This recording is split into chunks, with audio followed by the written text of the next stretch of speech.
அரசு பள்ளியில் படித்து பட்டம் பெற்று அரசு பள்ளியிலேயே ஆசிரியராக பணியாற்றி பணி ஓய்வு பெற்ற ஆசிரியருக்கு பணி ஓய்வு பாராட்டு விழா.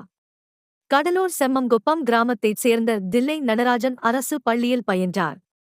அவர் படிக்கும் காலம் தொட்டு சிறுவர்களுக்கு இலவச மாலை நேர கல்வியை கற்றுவித்து ஊக்குவித்து வந்துள்ளார்.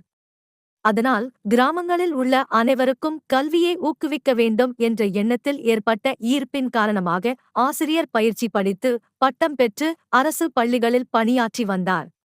சுமார் 30 ஆண்டுகளுக்கும் மேலாக ஆசிரியராக பணியாற்றி வந்துள்ளார். இறுதியாக பூண்டியாங்குப்பம் அரசு மேல்நிலைப் பள்ளியில் பணியாற்றி பணி ஓய்வு பெறும் அவருக்கு தலைமை ஆசிரியர் உள்பட சக ஆசிரியர்கள் மற்றும் அலுவலக பணியாளர்கள் சந்தனமாலையும் சால்வையும் அணிவித்து நினைவு பரிசுகள் வழங்கி பாராட்டுக்களுடன் வழி அனுப்பி வைத்தனர்.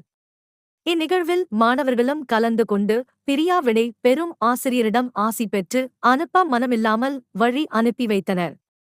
இந்நிகழ்வு அங்கிருந்த அனைவரையும் நிகழ்ச்சியில் ஆழ்த்தியது குறிப்பிடத்தக்கது.